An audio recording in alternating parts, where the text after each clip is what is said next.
Et voilà la Kell Family, on attaque directement ici avec God of War. Alors on met tout en ultra tout de suite et on va quand même activer le DLSS donc en mode performance.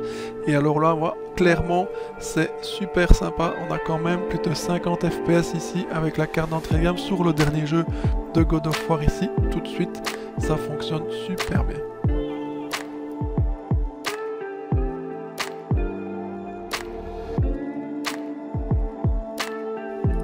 On enchaîne directement, on va passer les paramètres ici cette fois-ci en élevé, on va désactiver le DLSS pour voir également aussi l'influence ici directement.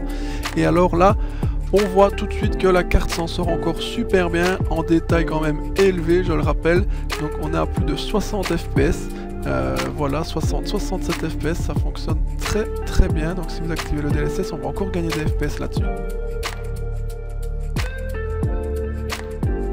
On enchaîne sur Fortnite ici, donc en qualité épique directement. Et alors, on est avec le DLSS ici activé. Et là, on va voir qu'on est à plus de 100 FPS sur Fortnite avec, je le rappelle, le DLSS. Donc ça fait quand même super bien son job. Suivant les types de jeux quoi, c'est aussi super bien optimisé. Ici, plus de 100 FPS. Nickel, ça tourne sans problème.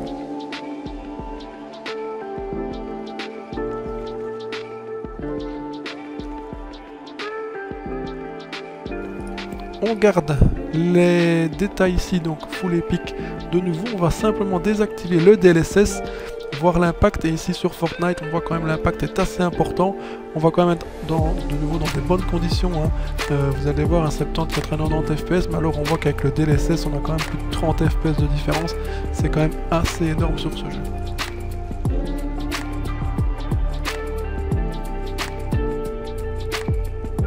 On clôture ici cette série de tests avec le gros Cyberpunk ici, où là on va mettre tout RTX Ultra.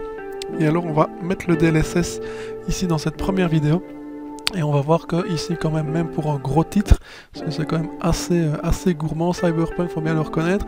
Donc on va être à 38, 39, parfois 40 FPS sur ce gros titre ici, sur je le rappelle, la petite carte d'entrée de gamme. On va garder les mêmes paramètres, RTX Ultra, et là on va désactiver les DLSS. Et là on va quand même vraiment voir ici l'impact au niveau donc du DLSS, donc c'est quand même vraiment très bien sur la partie série RTX. Parce que là on va voir qu'on va tomber quand même une vingtaine d'FPS, qui est quand même vraiment injouable. Donc l'importance du DLSS, on le voit clairement, ça permet quand même d'atteindre un petit 40 FPS qui va quand même permettre de jouer à ce titre tout simplement. Wow Mathieu, qu'est-ce que je viens de voir là passer? Ça a l'air sympa tes petits tests là, t'as l'air d'avoir pas mal de perfs là sur, je t'ai vu jouer quelques jeux là, c'est... Ah ben voilà, j'ai passé le cap. Ouais. En cette début d'année, je me suis dit allez, je vais changer de carte graphique. Et quoi? Aujourd'hui, il y a une nouveauté. On est le 27. On est le 27, voilà. Et donc, vu que je suis très près un peu tout ce qui est développement, etc., en composants informatiques, ben je suis tombé sur la nouvelle 3050 de chez Zotac. Voilà. Zotac. Nouvelle qui vient de sortir donc officiellement aujourd'hui, donc sortie mondiale, on tient à le rappeler, donc on ne pouvait pas en parler non plus avant, parce qu'on avait la carte bien évidemment. Donc on remercie au passage notre partenaire David ITC, donc voilà, qui peut nous fournir quand même pas mal de matos cette carte. Donc là on est super content, on a pu l'avoir en avant-première. Malheureusement on pouvait pas en parler, ni faire de la pub, ni de la vendre. Donc voilà, il y a des restrictions et des accords comme ça avec les marques et fournisseurs et Nvidia. Mais donc voilà, 27-15 heures. Ouais. C'est parti, Mathieu. C'est déjà fait plaisir sur quelques petites games comme vous avez vu dans la vidéo. Et franchement, on peut dire que pour le prix, pour la petite carte niveau perte, elle est très bien. Franchement, elle est très bien. Pour ceux qui ne veulent pas investir directement dans de la grosse carte. Ici, donc, on a de l'entrée de gamme maintenant de chez, dans les 3000, donc de la 3050 ici présente. Qui fait vraiment très bien son travail. Très bien son travail. Petite carte, oui, donc vraiment de l'entry. Donc 3050, on n'en avait pas encore eu. Et même donc dans les anciennes générations, il n'y avait pas eu en série 20, hein, rien du tout. Nvidia avait pris le parti de sortir du 1660, 1660 Super, etc.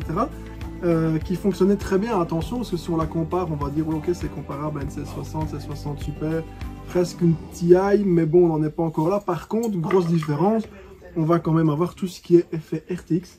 Ouais. Ça c'est sympa. Donc les Core RTX 2e génération, Tensor Core 3e génération pour l'IA Nvidia DLSS. Ça DLSS ça change la vie. Vraiment ouais. Donc c'est quand même très bien, ça va quand même vous apporter pas mal de FPS en plus. C'est super sympa, c'est fourni avec, c'est dedans. Tout ce qui est aussi, si vous faites un peu de streaming ou quoi, avec Nvidia Broadcast. Ça, ouais, c'est un bon outil aussi. Ouais. Si on peut dire ce qu'on veut, même comparé à la concurrence, franchement, Nvidia Broadcast, c'est quand même super sympa. Donc ça, c'est quand même vraiment super sympa. Franchement, il faut bien l'avouer. Faut bien l'avouer. Donc voilà, bonne petite carte dans l'ensemble. Voilà, évidemment, les prix sont un peu plus chers que ce qu'on a pu connaître dans le passé. Maintenant, ça fait quand même plaisir de voir une RTX ici accessible. Donc on est quand même sur un tarif à 399. Ouais. Ici sur de l'entrée de gamme, alors qu'on avait quand même plus rien entre 500 et 600 euros. Donc on va pouvoir sortir quand même des petits setups. On sort un peu des sentiers battus. Ouais. On va refaire un petit setup à partir de 30-50, suivant ce qui restera, parce que donc c'est déjà en ligne, c'est sur notre site également. Donc sur le site Mining Crypto, en attendant qu'on fasse le site gaming, donc vous pouvez déjà y aller, suivant rupture des stocks, parce qu'il y a déjà des commandes qui ont commencé évidemment depuis 15 heures. Voilà, mais on va encore récupérer de l'approvisionnement normalement le mois prochain. On a la version normale, puis une Edge, et on a la version C aussi. La version C, ouais. Qui est 30 ou 40 euros plus cher. Ouais, ça doit être ça, une quarantaine d'euros. Ouais. Donc voilà. Le reste, c'est du classique chez Zotac. Ça fonctionne très bien. Donc voilà, et sur les jeux, franchement, vous avez vu dans les vidéos, les perfs sont tout à fait honorables. Donc on est vraiment sur... maintenant, c'est vrai qu'on monte de plus en plus sur du 2K ou quoi. On n'est pas encore en 4K en PC. Ah non, ça, voilà, on est encore loin. On est encore là, de la grosse bécane. Donc voilà, franchement, pour le gars qui joue en HD, ça fait le taf pour tous les jeux pratiquement. Parce que là, on a testé quand même du gros Cyberpunk. Le dernier God of War aussi qui est sorti ici. On peut quand même se permettre de jouer en ultra, voire élevé. Si on met du ray tracing, là par contre, on sera obligé de passer avec du DLSS parce que sinon ça va devenir compliqué. Jouer, mais ça fait très bien son taf avec les Tensor Core 3e génération, l'IA et Nvidia derrière. Ça passe crème, on n'a pas eu de problème désagréable, de lag ou de ralentissement. Franchement, ça passe très bien sur la majorité des jeux.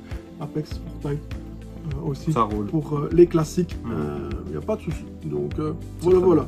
Moi je trouve que c'est sympa. Voilà, je sais pas ce que tu en penses. Je pense que pour une nouveauté, voilà, vu la situation critique dans laquelle on est pour le moment, je pense que c'est une bonne opportunité.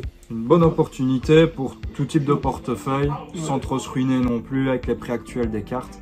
Donc ouais, on a une bonne entrée de gamme, franchement une belle surprise d'Nvidia. Franchement, elles sont très sympas. Et du stock. Et du stock aussi, ouais, ça c'est quand même aussi important. Et mais moi je trouve ce qu'elle est vraiment sympa et ce qui serait encore plus sympa, c'est qu'on la fasse gagner. Elle vient d'arriver. Ouais, moi je propose, voilà, c'est nouveau, c'est une petite exclue qu'on a eue. Il y a peut-être des gens qui les ont déjà tout acheté. Ouais, mais non, moi je veux la faire gagner parce que voilà, vous étiez nombreux à participer au concours de janvier. Donc on remet le flambeau en février comme c'était promis, donc un concours par mois. Et moi je partirai donc sur cette nouvelle 3050 à gagner. Ok, celle-là? Celle-là, elle est sympa. Celle qu'on a enlevée de la boîte pour faire les tests. Donc on la remballe toute belle, toute propre, un petit autographe.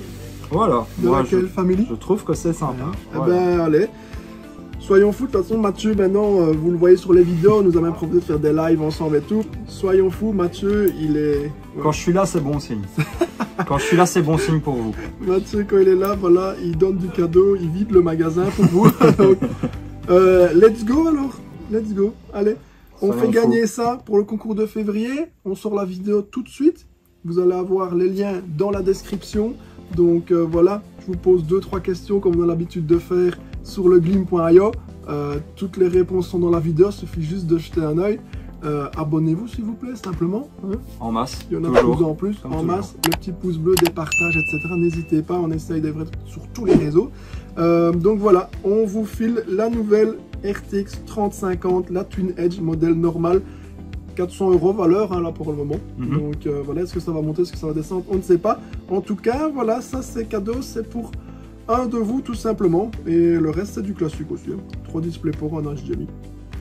Rien de spécial. Il y a de quoi faire. Voilà. Ben, je pense qu'on a tout dit.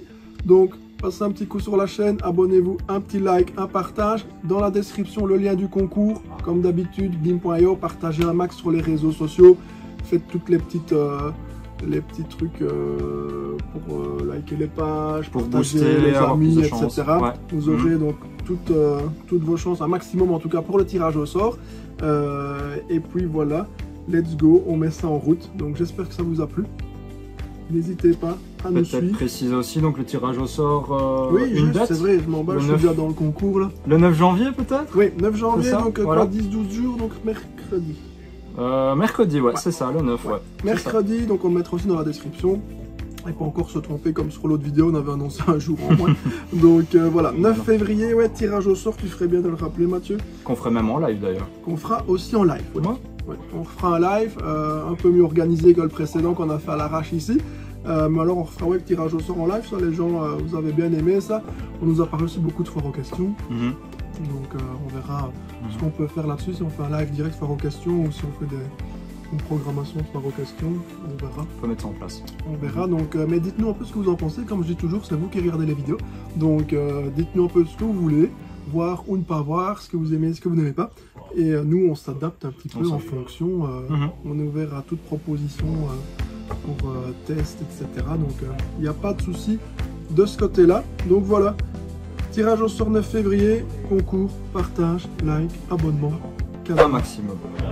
Voilà. Je crois qu'on commence bien là pour le moment. On est bien parti en tout cas 2022 et ça, merci à tous. Grâce à vous. Allez, je vous dis portez-vous bien, la Kale Family. À bientôt. À plus. Allez, ciao, ciao, ciao. À la prochaine.